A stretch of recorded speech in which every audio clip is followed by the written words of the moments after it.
Welcome to the Pat Mayo Experience. Riviera Country Club is host to the Genesis Open. I'm going to be going through the DraftKings picks and preview, talking about core players, ownership, and you can check out the cheat sheet up on dkplaybook.com. And for more information, you can go to my Facebook page, facebook.com/thepme, where you can find custom stats, which I generate from fantasynational.com. Become a member today. Go up there, get ownership projections, lineup generator, rolling stats, custom models, everything you need to do your research for DraftKings and fantasy golf in general. Joining me on the line today from dailyroto.com, a big winner in the golf space over the years. It's funny because he was never really a golf guy, and then he gets into golf and the guy wins all the money. It's now his best sport. Mike Leone, dailyroto.com. What's up, dude? Not too much. Excited to be on this show. And yeah, golf's been kind to me. It's kind of, I don't know how I feel about it. It's been my highest ROI sport, and I've been in DFS for 5+ years and in golf in like 2 years. So I don't know what that says about me in other sports. Well, I mean, you've obviously found some sort of soft spot when it comes to the golf pricing. You came second, the Masters Millionaire Maker last year. You just told me you won the $1,500 2 weeks ago at Waste Management. And Drew was kicking ass last year too. Yeah, golf's definitely been kind to us, and we're really excited about the product we have this year, the Daily Roto Premium Golf product. It's powered by Data Golf. These guys are super sharp, and they've set up a super good product, and we're running a free trial this week. If you go to dailyroto.com/bigcat in honor of Tiger Woods playing in this event. And it's really cool from a fantasy perspective. Obviously, we've got projections customizable for DraftKings, and we've got a lineup optimizer associated with that. But we've got some secondary tools, and I know, Pat, you like to make a bet here and there. So we've got some tools that are designed for that. We've got a finish probability model, so you can compare, top 20 odds to the odds you might be getting somewhere else. And we just launched a head-to-head betting tool, which allows you to look, for example, you can look at Rory and DJ this week, and you see instantly it runs the simulations, and you see DJ's got about a 50% chance to win, about a 10% chance that those two tie, and about a 40% chance Rory wins. So you can enter in the actual odds you're getting to see if a bet is a positive expected value. So you plug in +120 for Rory, you see it's still not a good bet. You plug in +130, it's a good bet. So if you see Rory versus DJ anywhere and you get +130 or better on Rory, that's going to be a good bet this week. I want to let everyone know to give the episode a like, go leave a review on the podcast feeds, and share the episode around, please. I need the viewers. Help me out here, people. First guy I want to talk about, Tiger Woods. He's back in the field for the first time since Torrey Pines. This is a course where he has not played a lot in the past. And the only reason I bring up Tiger off the top, because I feel like this is all we're really going to be talking about Eldrick this week as it pertains to Riviera. He comes in at $8,800. Last time around, he broke the ownership calculation model at fantasynational.com because the people on the site weren't using them, but just the general public was. What do you expect from Tiger at this course, and what do you project his ownership to be at? Tiger breaks all ownership models. I think sometimes he breaks the projections models too for the people that make projection models based off the Vegas odds and whatnot, because his odds are always so inflated because the public likes to bet him. And this week we've got him projected as a pretty negative value, and he's really, really difficult to encapsulate in any ownership projection system. Ours is weighted heavily on just long-term adjusted scoring averages. And, with Tiger Woods, he's been in and out due to health. When he was playing, he was not playing very well. And he certainly looks like a different Tiger Woods this time around. He looks a lot healthier. So I think he probably is better than what our model is giving him credit for, but I'm still a little bit weary about using him. And I think because he did have some success at the last tournament, he does look a bit better, that you're going to get that big ownership bump. I wouldn't be surprised to see him near 20%. I don't think he'll exceed 20% just because the way to build this week, there's so many good values below $8,000 that 8,800 range gets lost in the shuffle. But of that range, I wouldn't be surprised if he's one of the higher owned golfers. And I just haven't seen enough yet to justify that, even though he does look different this time around. When we swing to the top, there are 3 players that are over $11,000. Dustin Johnson, Jordan Spieth, and Rory McIlroy. Everyone knows about Dustin Johnson and his success over the years at Riviera. He's the defending champion. He's missed the cut once in his past 7 starts. His all other results after that, top 4 or better. He is the prototypical player that you would want at this course. Plus, he is an excellent POA putter. Spieth comes in kind of all over the map, but the putting inside 10 feet is not getting any better anytime soon. But tee to green, very sneakily, still quite good. And then you got Rory, who missed the cut last week at Pebble, but was lights out overseas in his first 2 starts, a second and a third. This course sets up far better for him than Pebble, the 3 rotation at Pebble Beach did. So where are you going at the top? I know that Dustin is the easy answer, and I'm going to be overweight on Dustin, but that's going to be significant this week, only because right now on Fantasy National, we have him projected around 24% for the giant $4 GPP, and you were telling me last week in the high stakes, Dustin was around 50%. Yeah, I don't see that changing this time around. Yeah, I think high stakes he'll be up near 50%. And I faded him in high stakes last week. And just given all the options you had last week, you had Day Spieth at about half the ownership of him. You had Rory and Rahm at about a quarter of the ownership as DJ. I'd fade him again 10 times out of 10 at 50% ownership. This week, the setup's a little bit different. Once again, we get softer pricing, especially down low. A lot of that good values in the 7K range that let you pay up for Dustin Johnson. And the thing that we're starting to see too is that Johnson is really separating himself from the other top golfers. In our finish probability model, for example, we've got him nearly double the win probability of any other golfer. So sometimes I think what happens up top, you've got a bunch of guys that are really close in terms of win probability, and just one guy due to recent form carries more ownership, and it's an easy fade. It's much tougher now where you start to see this clear gap. So I think if you're building cash game lineups, DJ is the guy you want up top. If you're playing mass multi-entry in some of the lower stakes where the ownership, as you said, you're projecting 25%. I think we're projecting around 30% right now. With that ownership getting spread out a bit more with people trying different things, you still want a lot of Dustin Johnson. But I just have a really tough time in a smaller field type tournament, whether it's higher stakes or not. Maybe it's just a lower dollar single entry tournament. If he's going to be 50% owned, I do think that the good move is to pivot away from him, because you can build better all-around lineups with just a slightly cheaper stud up there. And as long as DJ doesn't win, I mean, you have a chance to survive that and to really take advantage of the field being so heavy on him. So if you end up not going with Dustin Johnson, let's say 30% sounds pretty good, and I was even surprised to see him so much higher at Pebble Beach anyway. I think he was 32% in the $4, and he's probably going to be around that this week when all is said and done. Once we get the projections updated, I'm guessing 30 to 35%, almost around where you guys are right now. I kind of like Rory here a little bit better. You're going to get Rory at like a fourth of the ownership. This course, like I mentioned, sets up a lot better for him. He actually had a good run here a few years ago when Bubba won, except for he had a 76 on Sunday and took himself out of contention. But he was in that tournament through like 5 holes on Sunday, and then he went away, which is what we're seeing from Rory. And the putting inside 10 feet, which is so critical, worries me when it comes to McIlroy a little bit. But I think if you give me 1/4 the ownership, I think that Rory beats, and you even mentioned it when you talked about the head-to-head simulator, that Rory's going to beat Dustin more than 25% of the time. Yeah, absolutely. And I think people don't realize how thin the edges in golf can be, that we have Dustin Johnson as, pretty clearly better than Rory. And even with that said, we have Rory winning about 40% of the time head to head. So you start going through the odds in your head, and if you're getting, him at half the ownership of DJ, and then you're also building better lineups around him, I think I'm on this play as well. I know he struggled last week. As you said, it's a better fit for him this week. I know one of the things we're looking at this week, generally we're really focused on the long-term adjusted scoring average. I know that's boring, but we've just found that to be the most predictive. But if you're looking for tiebreakers after you build that baseline, it's off the tee and it's some driving distance. And obviously DJ's amazing in that. He's amazing off the tee anywhere, but that fits Rory's game. Certainly a little bit less emphasis on putting. We saw that crazy 5-putt that Rory had last week. But if you throw out last week, I mean, he was, I think, 2nd and 3rd in his last 2 Euro tournaments. And sometimes that goes overlooked because it's not part of the PGA events and the PGA DFS event. So I think Rory makes a lot of sense. I also like Justin Thomas dipping down a bit more. I just found that even though it's not a huge savings down to 10-7 for Justin Thomas, that there's a few guys when we get in the 8K, 7K range that I really like, and you can get all of them with Justin Thomas. So the $400 savings that you would get with Justin Thomas, would that make you lean more towards him over Rory?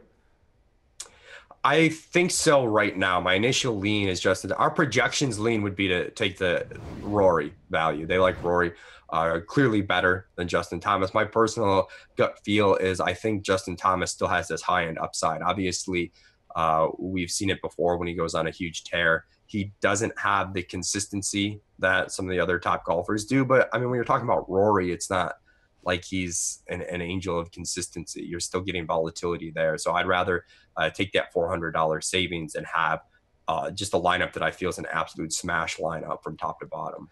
I like the call of Justin Thomas. It's going to be a fade for me. I just look at what he does well, and he does rate out really well on my Fantasy National custom stat model. He kind of pops a little bit. He's inside the top 10 in terms of recent form, but when I start looking at longer and longer term form, Rory just goes higher and higher and higher and higher. You talk about the driving distance. That's always going to be there. And the around the green game for Rory is actually quite spectacular, and I think that people overlook that, and I think that's going to be one of the key elements to surviving at Riviera. I look back at Justin Thomas's three previous starts at this course. No finish better than T39 in 3 tries. Has made the cut every time, and a lot of it just is he doesn't putt all that well on POA. I know that putting is so high variance, but I think you see there are certain guys where you don't see the surface all that often, and it's really tricky. And I know the greens at Riviera are a bit firmer and faster than, let's say, Torrey Pines or Pebble Beach, but it's still POA, it's still tricky to putt on, and when you're someone that doesn't convert all your inside, like 5-foot, 10-foot putts, kind of like Justin Thomas, then you might have a bit of a problem. Yeah, I mean, that's one of those things that I try not to get too micro with some of those putting statistics. I know it matters a little bit, but I feel like you can talk yourself in circles, drive yourself crazy if you get so micro with golf. It's a lot of fun to do, but that's something that I'm not too worried about in regards to Thomas. And really, we've got our projections line up pretty much with the pricing on these top 4 guys. The one guy that I'm not as on as Spieth. I don't know if you're interested in grabbing him. I know in MME, I'm certainly going to have a little bit of all the top 4 guys, just the way roster construction shakes out this week. It's really easy to fit one in, so I'll spread it out on all of them. But as far as single entry 3 max type tournaments, I think if I'm going off DJ, it's going to be Rory or Thomas. I don't think I'm going to have a lot of Spieth in those formats. Yeah, for me, it's Dustin, then Rory, then I would go Spieth, and then I think I even like Casey more than I like Justin Thomas this week. I like his track record here. I like what he does overall tee to green. Again, he's a crappy putter, but he actually seems to putt a little bit better on POA than he does in other places. So I actually like Casey more than I like Thomas. But the weird, tricky thing when it comes to even Casey, Thomas, and even Spieth is for the past few weeks, everyone's been kind of riding like, oh, Spieth's going to turn it around. Spieth's going to turn it around. And his ownership kind of reflected that. It's slightly dropped every single week, despite not having any legit performances. The miscut at the Waste Management, he ended up inside the top 20, I think, last week. He finished 8 under. But is this finally going to be the week where the ownership drops out? Because I want to be there the week the ownership drops out. Like, if I could play some sort of stars and scrubs roster with Rory and Spieth, I feel like I'm off to a pretty good start. I don't like the mega stars and scrubs roster just because I feel like there's a huge delineation between the mid 7K values and the sub 7K values. You need to do that. But as far as the ownership, I've definitely noticed that this year that people have been a bit sharper or a bit less prone to react to the recent results, or maybe it's just an observation bias where people think they're playing more game theory by taking the guy that should be lower owned and then he ends up not as lower owned. I mean, we saw with Hideki when he was the most expensive golfer at the Waste Management Open 2 weeks ago, and we expected him to be mega chalk. I didn't play any Hideki. It worked out because he ended up withdrawing. But when the actual ownerships came in, and especially at high stakes, I was astounded by how low it was. But even in the lower stakes big field tournaments, it wasn't that high. And I wonder if we're moving into a range, especially with top tier golfers, where it's so easy to find a pivot. If we think DJ is going to be chalk, well, you can play Rory, you can play Spieth, someone you still feel pretty good about that.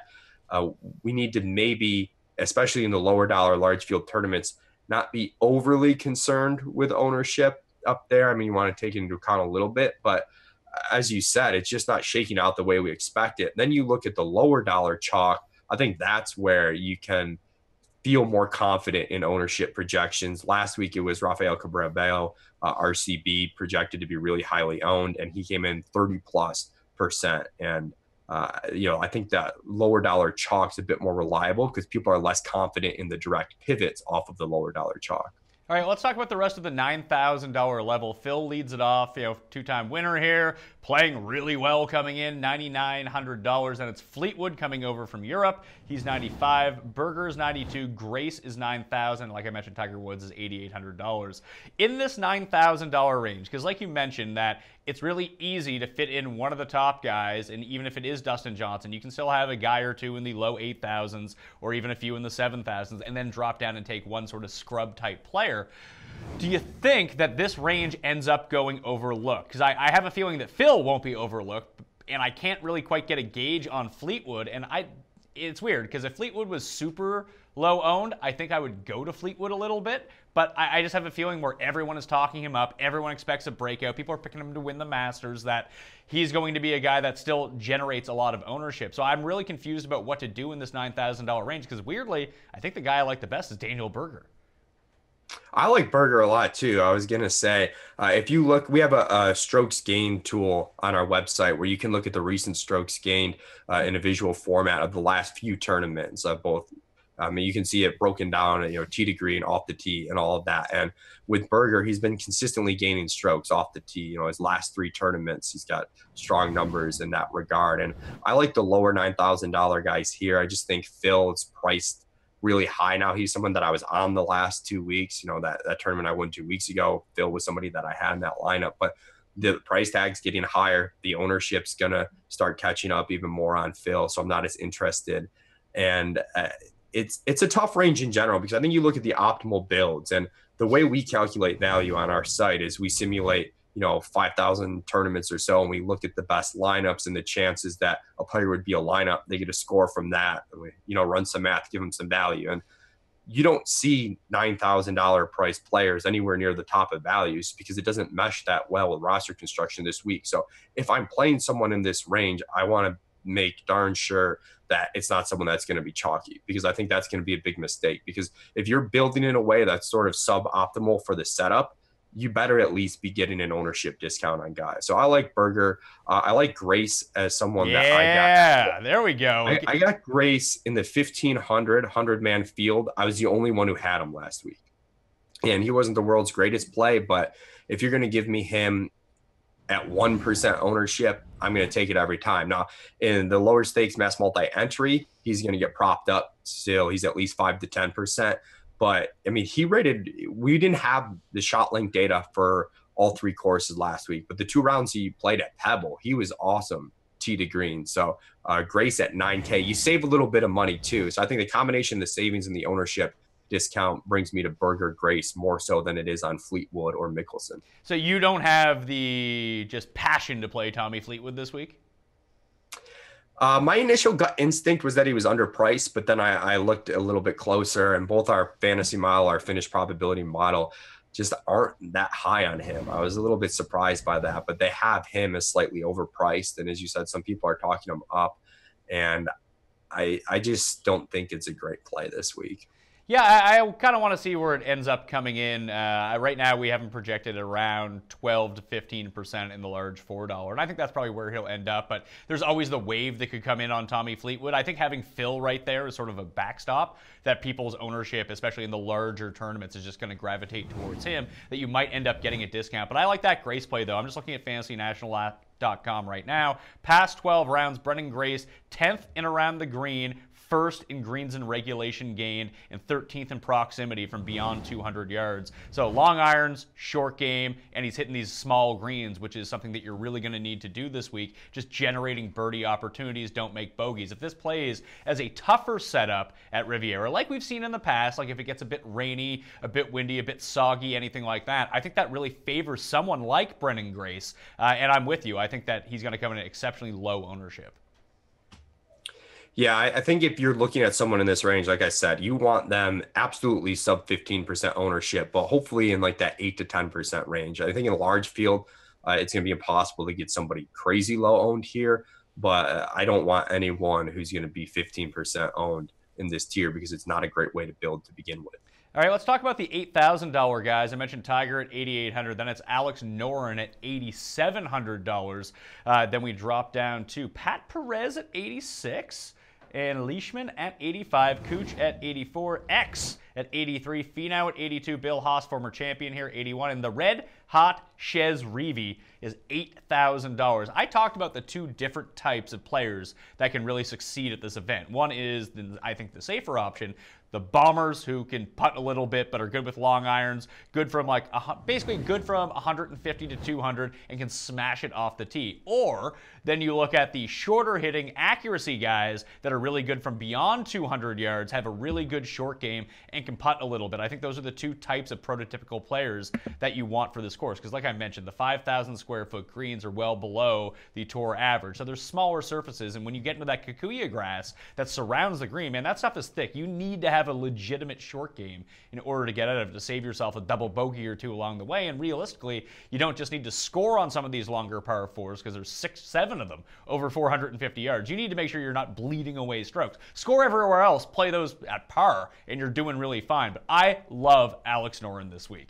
and right now, I'm looking at the projections. At least on the site, people are kind of digging Alex Noren. I've talked him up a little bit. I know Feinberg was on him as well. But at his price point, he's going to come in at wildly low ownership. And I think that he just sets up really well for a tougher type of track, being a short-ish, not a short hitter, but like an average length hitter who has a really good short game and can score on long par fours. Yeah, I'm interested to see where our ownerships shake out. It's tough this early in the week. Generally, we see them more refined by a Wednesday afternoon. We're recording this on a Tuesday morning. But right now, we've got this 8K tier pretty spread out in terms of ownership. So I'm more drawn to Matt Kuchar and Mark Leishman, who I just view as really, really underpriced relative to their long-term adjusted scoring averages. I think Leishman, you've got that huge upside. And Kuchar's someone that doesn't get talked about in terms of upside. But when you're getting him around the average cost of a roster spot, I mean, he can go low in any given week. Sure, maybe he's not someone that you think of as a typical DK scorer who's going bogey, birdie, birdie, bogey, birdie, birdie, and getting a streak here and there. But when you're at this price tag and you can deliver a top 10 finish in a pretty reasonable set of circumstances, that upside is good enough. So I really like those two in this tier. And that's part of when we were discussing the high-end plays. Yeah, DJ's a great play, but you've got some really nice names here. You can kind of, for cash, I think, completely skip that 9K range, quite honestly. But then you come to this 8K range, there's a couple guys you might want to play, and depending on what you do up top, you might not be able to fit in more than one of them. All right, so if we power rank the guys in the $8,000 range of your favorite plays, for me, Tony Finau comes in at number 1 at $8,200. Then it would be Noren, then Leishman, then Perez, then Xander Schauffele. That's the way that I'm going. I'm probably going to be full fade on Matt Kuchar. Ooh, really? Yeah. I'm going to go Leishman first, Kuchar second, and then I'll go Finau third. And I wonder if we finally get a tournament where Finau's not going to be somewhat chalky. He's one of my favorite golfers, but that seems to be in tune with all of DFS land. They love Finau, but he's obviously super strong off the tee, has the distance to reward himself on a course like this, take advantage of those par fives. He was 4th in strokes gained off the tee last year, which was really, really surprising to me. And I think he's someone that can just continue to get better. He just struggles around the green. He struggles in terms of putting. If he can just turn that short game around, the ceiling on him is really massive in terms of, not just what he could do this week, but just overall over the course of his career. I think we'll actually see a discount on his ownership this week. I know this is the cheapest he's been in quite some time, but looking back at his past 3 events in the giant GPPs, he was 28.7% at Sony. He was 43.2% at Farmers, and he was only 14.1% at the Waste Management. He kind of flamed out there after having a disastrous second round. So I found that to be somewhat surprising. And the big thing with him recently is that the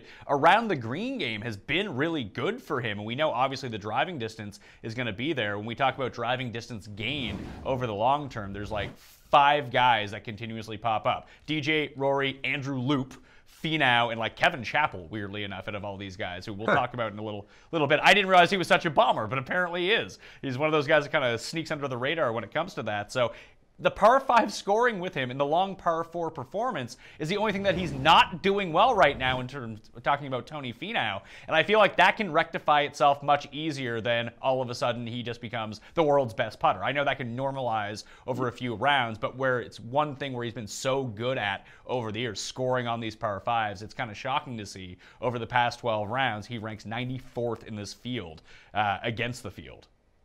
Yeah, and I would just throw that out the window. I mean, we know his game. We know what he can do, as you mentioned, in terms of the driving distance and really just overall tee to green play. When you combine the raw distance with the tee to green metrics, he's going to score well on short par 4s. He's going to score well on any par 5s. And if the around the green stuff is legitimately getting better, that's just going to help the short par 4 scoring where you can go for the green. And you end up greenside bunker in the rough and get it there for a pretty good birdie attempt. And I agree with you on the ownership this week. I think it's going to be, double digits, but it's going to be sub 15% because you look at the other names in the 8Ks, the guys we mentioned that we like between Noren, Kuchar, Leishman, and then you look at all the 7K values, and it's not super easy to throw in a bunch of 8K guys because you want to pay for a stud up top. And I just, running through the math there, it's just hard to see how that ownership gets really high. So maybe he's not low owned, but he's definitely not going to be chalky. Looking back at Tony Finau in his measured events, 1, 2, 3, 4, 5, 6, he has gained strokes around the green in 5 of his past 6 events. So that I do find somewhat encouraging. Wow. Yeah, that is very encouraging because I know, unless my memory is just off, I think long term that's really been where he's struggled in combination with the putting. I mean, the putting is really what ends up killing him most weeks, and disastrously so. But even the putting, he lost almost 7 strokes at the Shriners to end the swing season. But since the new year has started, he gained 2.6 at Sony, he gained 2.4 at Farmers, lost 1.8 at Waste Management. That was really the difference. And he wasn't killing it off the tee in Phoenix, which is something that you just wouldn't expect for him. But it at least seems like he's getting it figured out just a little bit. All I need is just a little bit. Gain a stroke or 2 putting, and boom, Tony Finau's close to the top of the leaderboard again. Yeah, just don't throw it away. I took him at the Players Championship last year when everyone took Keimer, and I was really happy. I think it was the Thunderdome. Keimer was like 50%. I had Finau at like 5%, and I was super stoked. And he missed the cut by 1 stroke. I think he had a par 5, which he missed a 7-footer, which was about the 15th 7-footer he missed on the week. It was atrocious. What do you do with Chez Reavie? He's $8,000. He has back-to-back runner-ups. He actually has a top 10 at this tournament, along with 2 missed cuts. His tee to green is lights out right now. And again, he is that prototypical great long iron, great short game, accuracy. Not a bomber, but someone who can excel at this course. He's sort of like the lesser version of prime Steve Stricker right now. My issue with Reavie is I think he's going to come in around 15% or a couple percentage points higher just because, yes, we haven't seen the DFS players react as much to recent performance, but you're talking back-to-back really, really strong weeks. He's fresh in people's minds. I think he's going to end up somewhat chalky, and I think he's an okay, fine play, but I don't think he's a top-of-the-line play where you want to eat the chalk with him. I like those other guys in the mid 8Ks. I think are just better golfers. And then you've got some other guys in the 7K range that are going to be cheaper and I think comparable types of play in terms of raw overall projection. So if I'm running my mass multi-entry, he's going to be someone that I'll grab 10% of because, I cast generally a wide net when I'm doing that. But if I'm playing single entry 3 max, I'm playing cash games, he's not going to be someone that's in my, final list of guys that I'm considering. In the sub $8,000 range, Steele and Streelman lead it off. Then we drop into Schwartzel, Bubba, Rafa Cabrera-Bello, Bo Hostler, Thomas Peters, Kevin Chappell, JB Holmes, Cantlay, Keegan, Ollie. My single best play of the week, at least by my numbers. And we'll see how this turns out because every time this guy is super chalky and I take him, he ends up missing the cut. But I really like Ollie Schneider-Jans this week. I think he's a supreme value at $7,600. He has been lights out with his irons since the new year started. He has 2 top 10s in his past 3 starts. He even has a top 10 at this tournament from last season. So I like the way that he sets up really well. And after that, I think that Kevin Chappell is my next favorite play. I love Ollie too. He's just someone I've long been a fan of. I think it was the Open Championship when he played as an amateur and he did pretty well. And then he had some tough breaks on the tour and, a little bit of a growing period, adjustment period there. And then end of the last season, beginning of this season, he's played really well. He's got that huge distance. And I'm a fan of Ollie long-term. My issue this week with guys like Ollie, guys like even a Thomas Peters that have these, we know they have this massive upside, but this tier is just so deep. I mean, how deep is this tier, man? I just feel like it's incredibly deep that some guys that are going to be volatile are going to be chalky. And when I hear that, I think, these are GPP plays that are somewhat chalky. And to me, that indicates a fade or an underweight position. So I guess I'm struggling in my mind right now how much of a game theory approach I want to take versus how much do I just want to play the teams that I think are the best. Like last week, for example, I went super game theory in my single entry tournament, and then in my mass multi-entry in like the dog leg, for example, where it wasn't a crazy field, I didn't even care about ownership. I just made the best teams possible and just tried to diversify from one team to another to make sure they were pretty different. And I had a pretty good spread. So I'm unsure of the tack that I want to take this week. But Ali, I think, is in the middle of who I like in the 7Ks.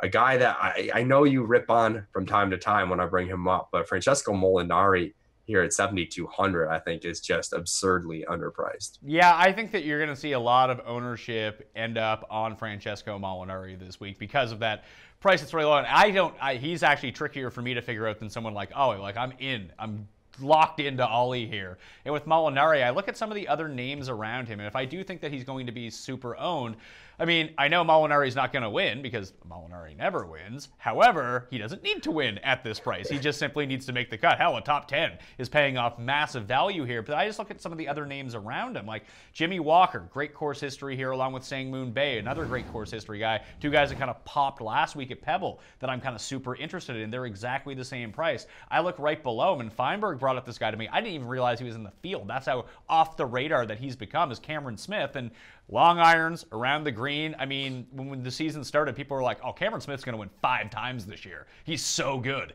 And now all of a sudden he's $7,100 and no one wants him anymore. I think that would be the pivot for me. I would go off of Molinari and go on to Cameron Smith. I just think Molinari is so much better than these guys. I know he's someone we think of who doesn't have a lot of upside, but one, as you mentioned, he doesn't need to win to pay off this tag. I mean, you can be okay if he makes the cut and it's a smash play if he top tens, but two, there were times last year where I was like, okay, I'm not playing Molinari because he doesn't have the upside needed. And then he goes out, didn't he win or place well at a WGC event in which distance was the main thing people were looking at? So I just find him as somebody that when you look at him in a variety of ways, he checks the boxes, not huge distance, but from both just purely looking at adjusted scoring averages where you account for the strength of the field and the course difficulty. He is one of the better golfers in the world in terms of the scores that he's consistently putting out, which is the best way to rate a golfer. But if you want to look at the strokes gain type stuff too, he's top 15 this year, tee to green, I believe. And then as far as last year, he was 4th tee to green, 4th on the PGA Tour in tee to green. So I think you look at him in a variety of ways, and he's just a good golfer, and he should not be priced this stuff. He's someone that I don't mind eating the chalk on. The one thing I will caution against Francesco Molinari, the course history doesn't line up great. He's 2 of 4 in cuts made, no performance better than a T40, and that was 4 years ago. And when you look at his rolling stats right now, over his last 5 tournaments, he's only gaining 1 stroke per tournament with his irons, and over his past 10, he's 2.7. Longer term, he's in like the 2.5 to 3 range, and the iron play just hasn't really been there for him, at least recently. And I think that's enough to get me off of him, especially because I know he's going to come in at chalk ownership. Looking back at what he's been owned in the past 3 tournaments, 22.7 at Waste Management, 19.4 at Farmers, and only 8.6 at last year's BMW. But the 2 that we played this year, he's been massively chalky because he keeps coming in at a really good price. I mean, I talk about Cam Smith as a nice pivot. Johnny Vegas is right there too, and he fits more of the mold of the player that I want to target this week. I like, if I'm pivoting, I'm going more like the mid to upper 7Ks range. I got Martin Keimer there. I talked about Peters. I think he's going to be a little bit chalkier than he should be. But Keegan Bradley's played really well this season, particularly in terms of strokes gained approach. So, Keegan's somebody that I'm on at 7,600. There's just so many guys, and Chappell 7,700, who you were talking about in terms of distance, who's, that surprise entry in that top 5 in terms of names that keep popping up there. I think he's an excellent play. I think too, Steele at 7,900, if you can't quite afford the guys in the 8,000, the Kuchar, Leishman, Norn, if you can't quite get up there just because you're building around a DJ. I think Steele is a fine, alternative to those types of plays. But I think Cantlay joins Molinari as the best pure play if you weren't looking at ownership here. Well, Cantlay is a really interesting one, mainly because he's down like $2,500 from where he opened the season at. It's not like he's playing poorly. He just hasn't generated any elite results yet. But Ben Coley, shout out to him on Twitter, tweeted this out, were the 2012 individual results of the NCAA championship, where it was hosted at Riviera. And here are some notable names who finished in that field. The winner that year was Thomas Peters. Obviously, we know in his first start here last season, he ended up coming in a tie for second. Patrick Cantlay was fourth at that event with the rounds of 74, 72, and 66. So he can go low on this course. Other notable names from that field, Justin Thomas was 7th. Patrick Rogers was T9. JJ Spawn was T13. The Boz, Dominic Bozzelli, was T13 as well. Jordan Spieth tied for 54th, weirdly enough. Abraham Answer came T21 along with Daniel Berger. Brooks Koepka, who's not in this field but was T29 there. So I think there are some notable names that have more experience at this course than people may realize. Cantlay is one of them. I just don't know whether I want to bite the bullet or not. Objectively, I like Ollie more this week, but even in cash games, I don't know if I'm really afraid of Patrick Cantlay. I do worry that his short game might not be up to snuff. I think Cantlay, he reminds me of Molinari in the sense that I think both guys rate well in terms of adjusted scoring average, and then you look at the strokes gained to add that layer to it. They're both top 15 this season. I know it's a small sample size, but in strokes gained off the tee, which is one of the things that, we're mainly looking at as far as tiebreakers to differentiate once we get that baseline with the long-term adjusted scoring averages. So I think he has the upside for tournaments, but at this price tag cash games, he's absolutely fine too. So I like him a lot this week. And I just don't really see any reason why you wouldn't build around him. I think he's definitely someone that you want in your cash games. I think this 7K range, once you decide who you want up top, which I think is DJ in cash games, you're coming down in this 7K range. You're grabbing Molinari, you're grabbing Cantlay, and you're figuring the rest out. The other guys up in this range, I think I have a little bit of interest in Charles. Kikuyu grass, coming from South Africa, he's very familiar with it. When he's on his game, he is a great long iron player who scores really well on these longer par fours. And, let's not overlook, there is a legitimate Masters correlation with this course. The guys that win here are the guys that win at the Masters. Charles, obviously a Masters champion, 2 top 5s here in his career. Well, then you got Bubba right there, who's sneakily playing just a little bit better. 2-time winner of this event, twice in the past 4 years overall. If he's kind of got it together and his head is in it, I know he's playing in the NBA celebrity game on Friday night, so he might have to try to beat traffic to get down to Staples Center. But what do we do with Bubba? I'm interested, but I don't quite know the level of my interest, because I know if he's going to be highly owned and I fade him, I just know he's going to come first. Well, I'm interested to hear, your guys' first look at ownership projections in this range, because there's so many names that I'm really struggling to figure out who's going to be chalk and who's not going to be chalk. Like last week we had RCB, who I think is a good play again at 7,700. We had him as the mega chalk, and it was pretty obvious that it was going to be him. You had Russell Knox, 6,700. You had a few guys that you felt pretty confident were going to be chalky. This week, I just feel like I have no idea. I think Ollie and Peters are going to be up there as chalkiest of the group. But then after that, Molinari is someone who he always seems like he ends up owned a little bit more than our ownership projection. So I think he could be up there as well. But I'm really having a tough time figuring it out. And Bubba is someone that, with the price tag creeping up more in the high 7s, that I'm not as on this week. I prefer some of the other guys in the low 7s. But you do find it difficult to, once you go past the mid 7s, even though it's only a few $100s, I do find it difficult to find a lot of guys in the low 7s that I'm as confident about. I am with you on Cam Smith as a tournament play. I think at his ownership, he's going to be a great GPP play. He's definitely going to be in my mix. I think Adam Hadwin, when you look at the longer term adjusted scoring averages, he's fine down there as well. One guy I want to get your thoughts on, because I always get roped in, and I thought I was done getting roped in. Luke List! Say it's Luke List! No, it's not Luke List. No, you play Luke List. You'll be better. You just play Luke List. No, I don't even want to tell you. I'm just embarrassed to even say it, but Adam Scott, 7,400. I gave it a hard look as well. I don't know, man.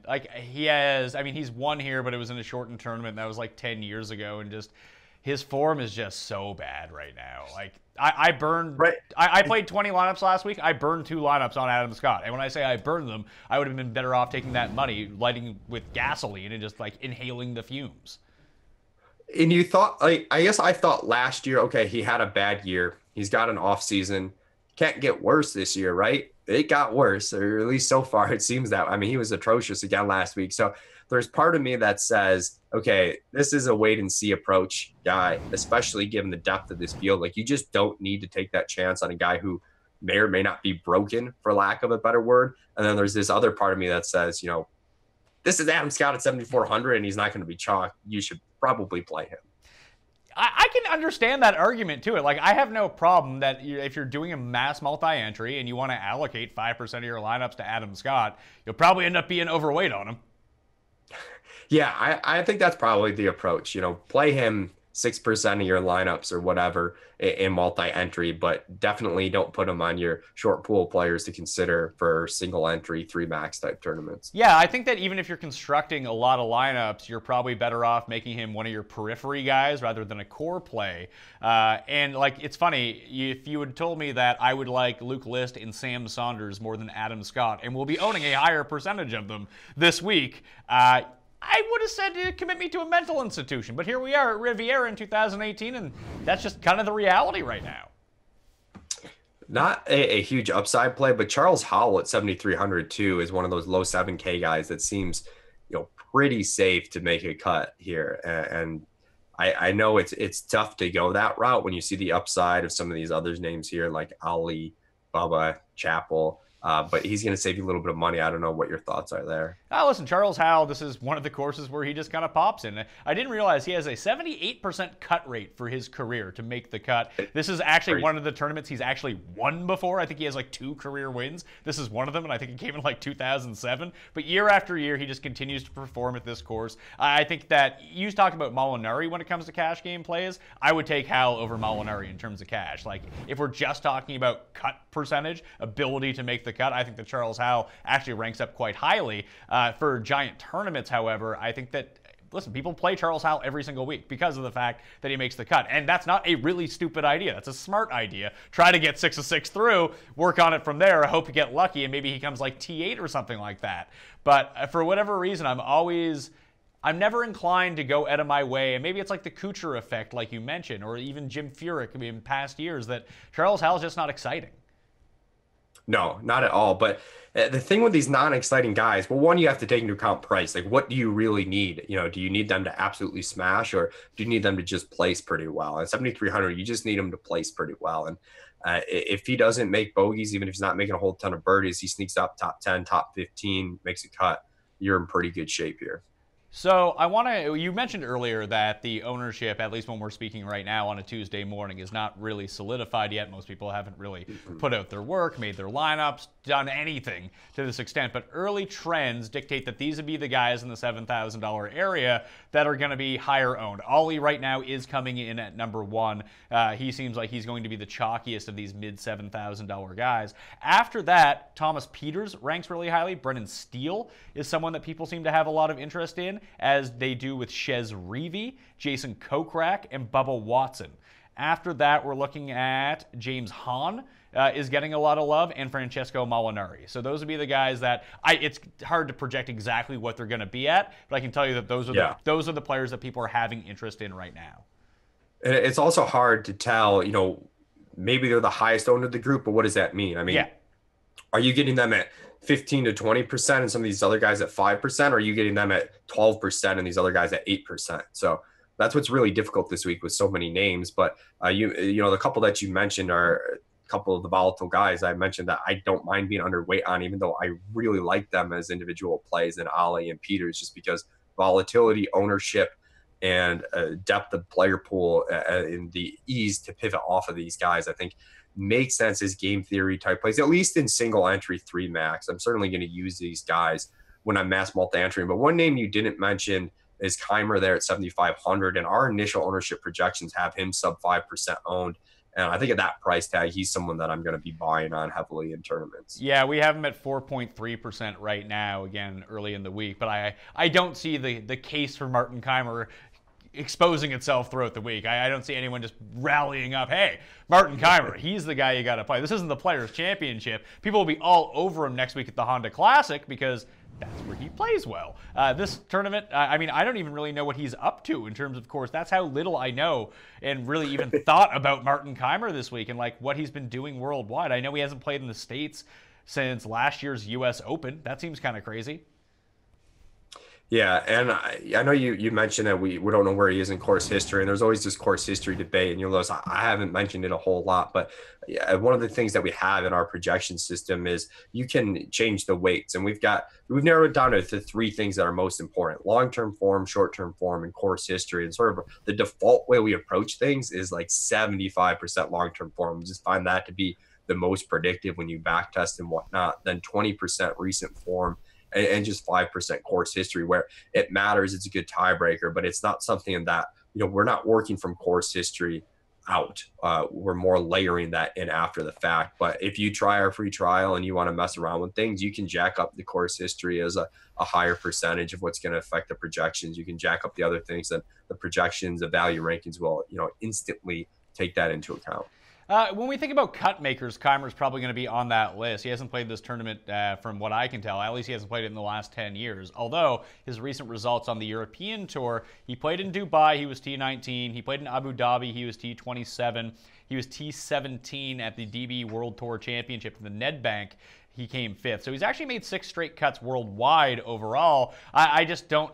I have a really bad feel for it. I'm going to wait and see. Like, if he can come like T46 this week, then I'm probably going to be on board with him next week at Honda. But now, it doesn't interest me all that much. Kokrak is the interesting one because people are going to love Kokrak here. You talk about course history. He's someone with a good course history at Riviera, and he has the stats that match. Like, theoretically speaking, he's one of the people that should pop, and he does pop. But what do you do with the chalk Jason Kokrak at 7,500?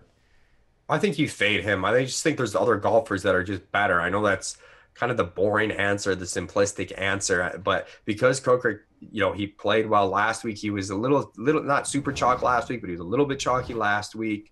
That has a tendency to carry over.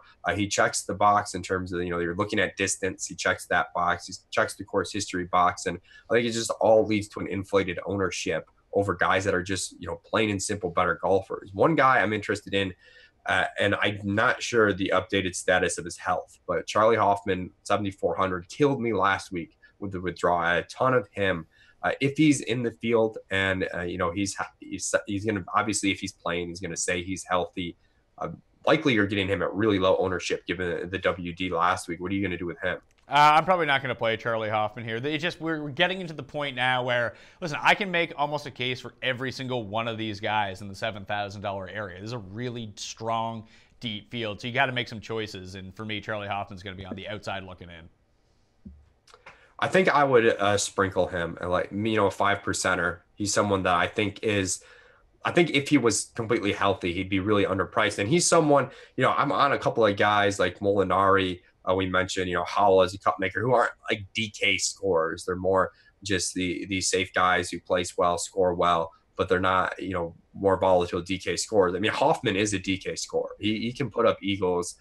He can jump around, bogey, birdie, put up a streak. So I think that it's worth the upside. I do hate messing around with like back pain, especially with it just being last week. But I think if he's going to play for sure, a 5% sprinkle makes sense. Well, we talk about some of these guys in the mid $7,000 area. You mentioned like Kokrak, Keimer, even Cantlay I'm kind of wishy-washy on. I'll probably end up using him just so I don't miss out in case he absolutely explodes. But I'm not going to be overweight on Patrick Cantlay this week. But like Kokrak out, Kokrak. This is tough, man. Like there's so many names. But, okay, how about this name? Because this is a guy I am definitely going to play. He's going to be super low owned because he disappointed in a spot where his ownership had finally peaked a little bit, and it was 1% at Waste Management and went up to 16% last week. I expect it to be closer to 1% than 16% this week. It's going to be somewhere in between, probably like 5-6%. But I think that DeChambeau rates out really well here. Yeah, DeChambeau is one of those guys that our model, struggles with a little bit these younger golfers who maybe have turned the corner. We were behind the curve on Ollie a little bit with him playing so well recently, and we finally caught up just because I guess you have to decide, overall the long-term adjusted scoring averages are the best way to view golfers, but is something happening with a golfer, whether it's health, whether it's a young player who's figuring it out, that's a legitimate skill improvement, and we can throw out some of those results that are bringing down the long-term adjusted scoring average. And I think that's one of the things where, maybe on our customizer, you up the short-term form and start to look at where does Bryson rate, where does Ollie rate, and then you kind of mentally make an adjustment for that. But I think Bryson's someone that I'm mostly out on this week. Well, I look at it, and the strokes gained approach is not where I want it to be, at least short term. With Bryson, he ranks 81st in this field over his past 12 rounds against the field. That's not great, but he is 5th in par 5 scoring. He is 4th in par 4 scoring from 450 to 500 yards. So at least I know that he's in that range of hitting, like, the one reason that his strokes gained approach is down, because he's not hitting his beyond 200-yard approaches all that well. But you get him from 150 to 175, and he starts looking a lot better. And where he ranks 24th in this field in short-term driving distance against the field, that I think that you're going to see more of his approach shots from that distance than your shorter hitters that are going to be coming in from beyond 200 yards. So I think at a really suppressed ownership, I like Bryson. Yeah, I mean, that makes sense. I'm starting to reconsider. You make a pretty compelling argument, but another low-owned guy that's a little bit cheaper in the 7K range, Lucas Glover, who's someone who's pretty consistently strong, tee to green, just not, the world's best putter. And I think you're going to get him sub 5% ownership with all the other names here. And that's someone that might fit in as a mix where you're building those lineups where you can't quite get all the mid-sevens guys in you want. You need to take some cap relief, and he's one of those guys, along with Cameron Smith, that I think make for good low-owned plays in this range. Yeah, I mean, I was initially, I'm probably going to have a piece of Sang Moon Bay as probably a sprinkle, but it seems like he's just getting so much industry buzz recently. And I mean, it makes sense. He finally made a cut for the first time in 7 tries at Pebble, got a T15 in 3 starts here, 8th, 12th, 8th, and he just plays really well on POA. Like, that's something that he has historically done, and maybe he's starting to regain his form now that he's left the Korean military after 2 years. And this guy was good. He has 2 wins on tour, and it's not like he's an old man, but it seems like everyone has kind of sniffed out the secret already. Yeah, and he's, like I talked about, there's a couple guys that just provide model challenges because of the history and whether or not you're a big believer in the recent form. And for me, it just comes down to the depth of the field, that I'd rather just take my chances elsewhere and be a little bit behind. If I'm behind the curve on him at ownership that's not going to be super low, I'm absolutely fine with it. I just think there's golfers that I'm more confident in and aren't going to carry as much ownership or similar ownership that I just think are better, or at least carry a higher level of confidence. So with me in the $7,000 range, I'm probably going to concentrate more on Ollie and Chappell above everyone else, and then I'll start taking a few pieces here and there and really distribute my player pool. I'll go with Bryson, Luke List, Sam Saunders. I like those guys. Vegas, Cam Smith, I'm going to be on. JJ Spawn coming back off the WD in Phoenix. I'm in. You can't talk me into JJ Spawn. The guy's a legend. Maybe he can eventually win. It's one of those things where I've now bet him every single week because I just assume he's going to win soon. And I don't really love this track for him, but I got to go with it anyway. I'll have a piece of JJ Spawn somewhere in there. And then, I mean, Keegan, you make a compelling case for. Patrick Cantlay. Kevin Na is, I don't want to say he's back, but the guy is immaculate around the greens. He's not going to bleed away. He's not going to bleed away strokes because the rough is too thick. Put it that way. I've been playing Kevin Na as a pivot play for like a full year, it feels like, and I can't think of a time that it actually worked in a meaningful fashion. I feel like the best it's worked is it broke even and didn't hurt me to make that play. So I'm off now, but just to recap my 7K priorities: Cantlay and Molinari up top, certainly. I like Keegan, who I mentioned. I like Keimer there in the mid-tier. I'm with you with the low 7K play on Cameron Smith. I think you can also throw in guys like Lucas Glover. You can throw in. I think I would do, over Hadwin and Glover, I think I would take Aaron Wise instead. I like the way that, I like his skill set for this course a little bit more than those two guys. What do you think about Austin Cook? Is a guy that was chalk last week, disappointed. Where does he fit in this range? Well, I can tell you the Fantasy National Win Simulator loves Austin Cook because it loves Austin Cook. He's, for what, I don't know if he broke the simulator or the sample is too small, but every single week the simulator loves Austin Cook. Hey, and it worked out because he was like the number 2 probability to win at RSM, so I bet him, and then he won. So that's great. I don't think I could ever be minus EV when it comes to Austin Cook going forward. It would take like 5 years for that to happen. But, I mean, short game, the guy, weirdly enough, and I don't like to throw this around because it makes it seem maybe better than he is, or maybe it depends on what you think of Jordan Spieth, but he has a very Jordan Spieth type game. Except he's putting better right now than Jordan Spieth. But like he scores well on these longer par fours. He's really good around the green. He's a pretty solid putter. But he's not going to be something in one of them long drive contests. Yeah, and then I don't know. We've talked a lot about the 7K range, but I don't know if we want to go sub 7K. I got guys. I'll rapid fire you some sub 7K guys that I don't mind. How about that?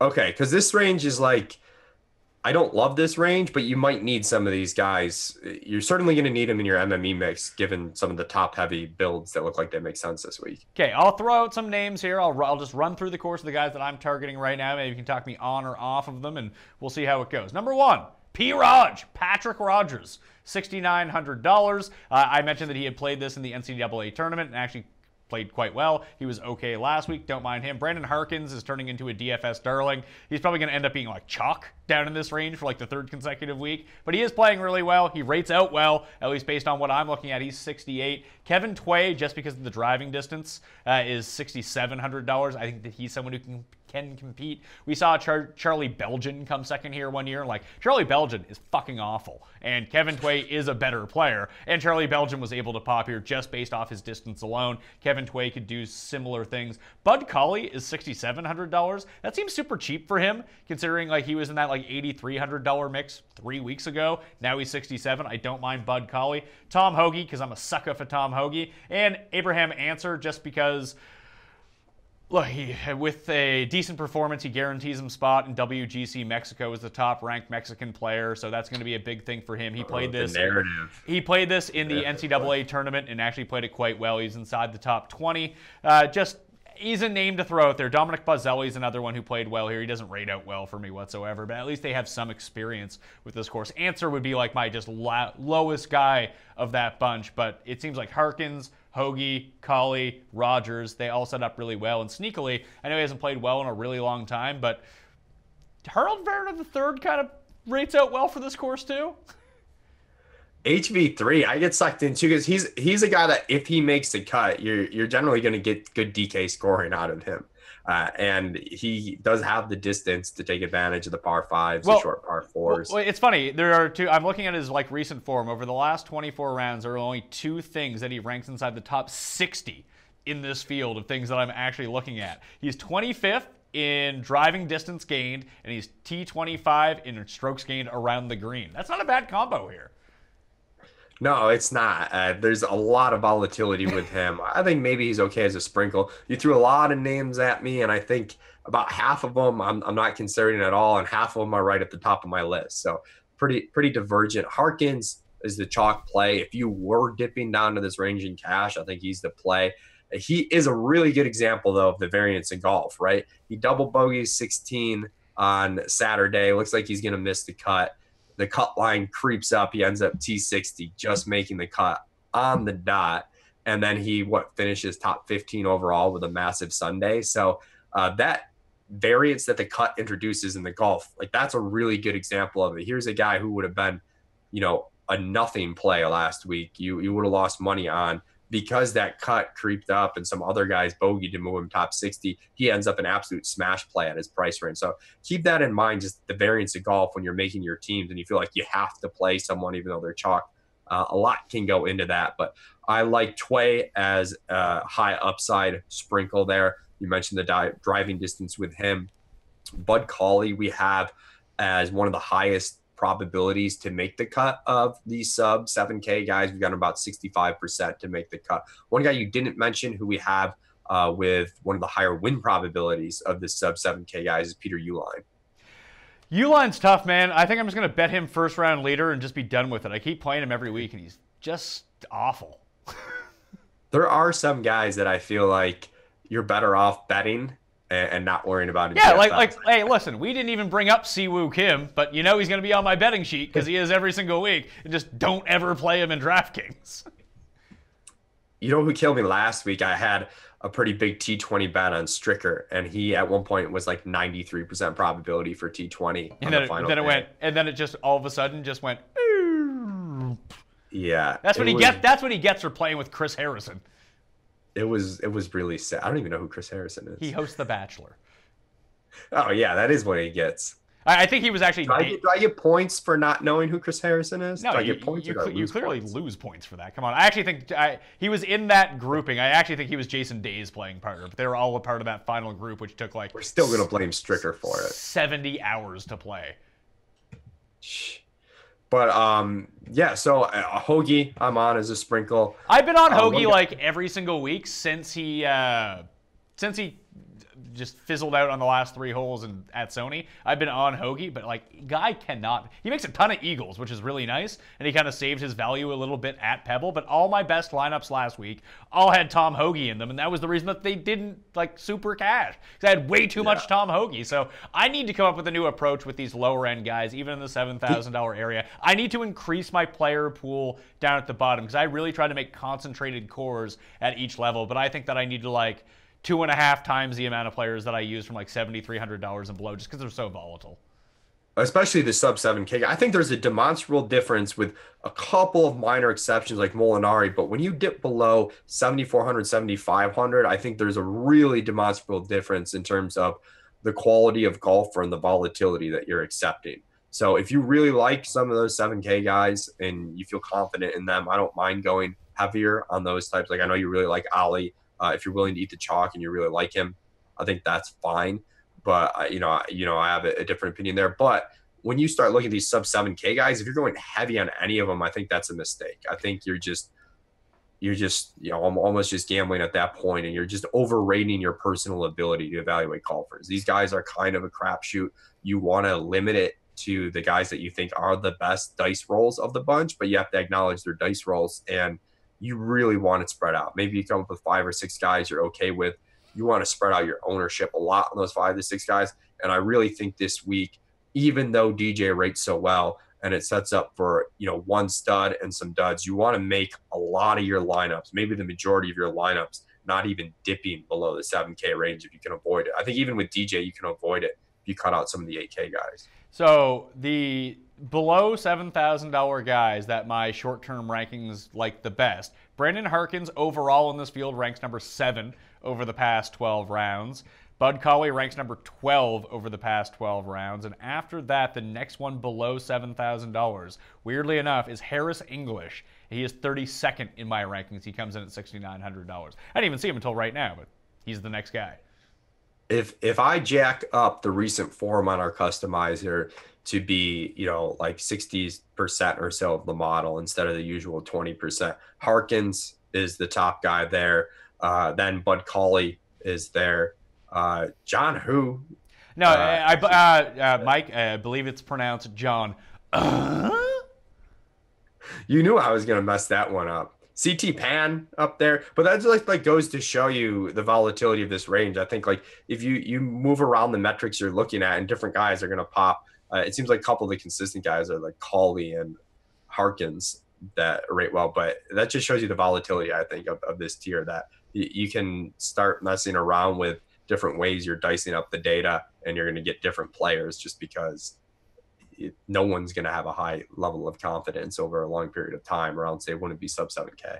All right, that'll do it for the Genesis Open DraftKings picks and preview. I want to let everyone know to go subscribe and become a member at fantasynational.com. Cut down on your research time. You can watch this, plug in your own model, so you're like, hey, that's what Pat's looking at. He's a lifetime loser. So I'll just use the opposite of what he's doing, and boom, I'll generate my own list. And you're going to be good to go. You got optimizers, lineup simulators. You have head-to-head matchups like Mike mentioned with the Daily Roto product as well. That's all a part of Fantasy National, along with ownership simulations, real-time ones too, that adjust every hour as you get closer to the tournament and more people start putting in lineups. Plus, you can go to the YouTube page for Fantasy National and check out all the video tutorials to find out how to use all the tools when it comes to course history, to tournament layouts, strokes gained over the years. You can find all that stuff. So, Mike, tell us one more time about this week, the free trial at Daily Roto.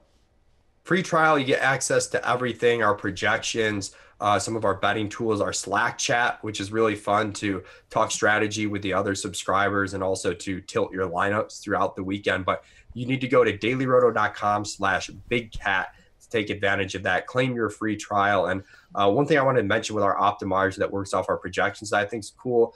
At its base level, it works like a regular optimizer, but a couple of unique things. One, you can move around your risk level. So you can take guys with a higher volatility to have higher risk lineups, which you might want in tournaments. And two, you can put a cap on projected ownership, which sometimes can be very useful in tournaments where you're having a tough time figuring out, okay, who do I fade at high ownership? Who do I play at low ownership? Well, you can just say, okay, I don't want to make a team where the combined projected ownership is more than 90%. So it'll spit out the optimal lineup given that constraint. I think that's something that's really, really cool and pretty unique to the Daily Roto Data Golf product. Cool. Any interest? Are you in the one and done league? I'm not in the one and done league because I would just forget to set my one and done every week. Well, let's say you were playing a one and done. Would you think this would be a spot to use Dustin Johnson? I have a tough time because I don't know how much surprise pools change. It seems like his win probability is going to be one of the highest that it's been all year, I would imagine, at this event. But as far as like the game theory in terms of how many other people are going to take him, and also like I don't know how much the prize pools change up top. That's one part that I really struggled with when I did a one and done league last year. I guess that makes a lot of sense. I'm trying to figure it out. I mean, for the head-to-head purposes, when I play Feinberg, I was just pissed that he ended up getting Dustin Johnson because I wanted to take him. But I think in the Giant one, like, I haven't hit a winner yet, so it'd be nice to bank that cash. But the way that we're playing in the Giant one and done through Gup's Corner is there's 4 different segments, and I am at like 700 grand right now. I think the leader's at $3 million, and I believe the segment ends at the Masters. So I might as well just save my DJ stock for the next segment and try to get out to a big lead there. So I'm trying to. it's a weird sort of circumstance, and I'm trying to figure out what the right strategy is on the fly. So you kind of want to not punt this segment because you want to do good long term still, but you don't want to waste guys in a segment that you can't win. Yeah. That's true. I will. I mean, members of Fantasy National can go look at the simulator. You talk about doing it 5,000 times. We run it 1,000 times and kind of spit out the win probability and put it right next to the odds that the player has, along with their DraftKings price right next to it. One guy that, I mean, it overrates Austin Cook every single time because it has Austin Cook's theoretical odds in the simulator as a 30-1 bet to win. He's 100-1 overall, and he's $7,300 on DraftKings. The other guy that I found really interesting, it's still really likes Adam Scott.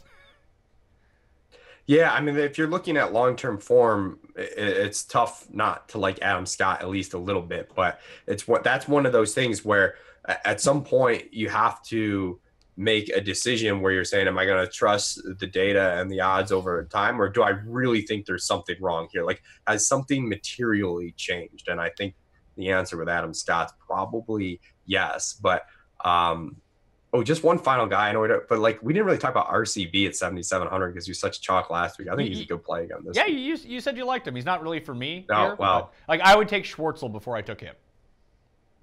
I take RCB over Schwartzel. But okay. All right, one and done. Why don't you should just go with like a Pat Perez, like something. I went with Noren just because I know no one's going to take Noren, and I really like Noren this week. Yeah, I think that's a similar level of play. They're like practically the same price. So we're in the same line of thinking as far as the macro strategy then. Weirdly enough, and with the Fantasy National Simulator, I'm going to give away 2 guys. I'm not going to tell you what their odds are, but the 2 players with the biggest discrepancy between their simulator odds and overall odds, you want to take a wild guess who they are. One of them is Austin Cook, so the next 2 down between what the simulator projects them at to win versus what their actual odds are. And that correlates to their DraftKings price pretty well, too. Well, you're all over Alex Noren, so I guess I'll go Noren. It isn't Noren. He's like a push value. He's he's actually somewhat overvalued. He's currently 45-1, and it has him at like 51-1. But all golf odds are overvalued. So yeah, it's tough. I'm assuming it's going to be somebody on the lower end of the spectrum because that's usually there's one guy, and we didn't even talk about him, and he's one of them, and I didn't even realize this until I just looked at it. We didn't even talk about Didn't him. even bring him up. He's $7,000 on DraftKings. Oh, well, that really narrows it down. So, Billy Horschel? Billy Horschel is the name.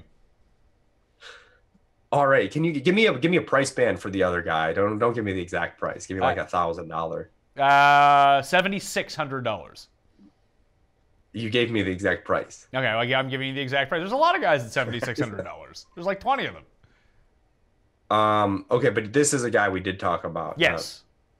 Okay. Very briefly. I guess I'll go Keegan. I like Keegan. Now you nailed it. It's Keegan Bradley. All right, 2 for 2 with a lot of help. So the win simulator likes both those guys more than anyone in the world, apparently. Maybe the computer knows and we just don't.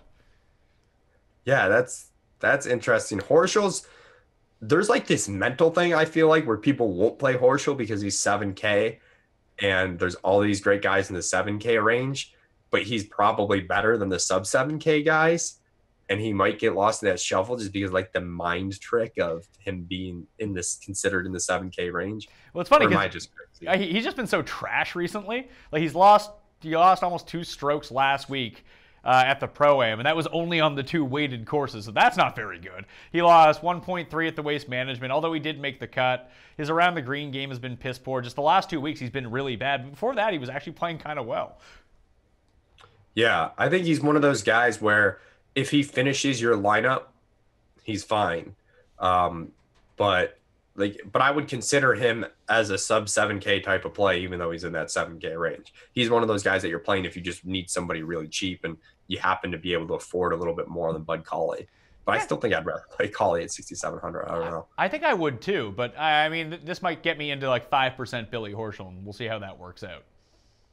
Yeah, I think your total, like I said, your total ownership on these, on like Horschel and the sub 7K guys, like I don't know if you want more than 10%, a third of your lineups, honestly, with exposure to any of those guys. Yeah, that probably makes a lot of sense. I mean, you mean just your overall lineups, right? Your overall lineups, not own one of these guys at 33%, but only have one of these guys in 33% of lineups overall as a group. Yeah, so 2/3 of your lineups, you're looking at $7,100 as your cheapest golfer. All right, I think that makes a lot of sense. Mike Leone, check him out on Twitter at 2hats1mike and at dailyroto.com. You can follow me on Twitter, Instagram, and Facebook at the PME. My cheat sheet is up on dkplaybook.com. You can go back and watch or listen to my pick show with Jeff Feinberg, breaking everything down, and that will do it. Please like, please rate, please subscribe, and spread the word. I'm Pat Mayo. Good luck this week.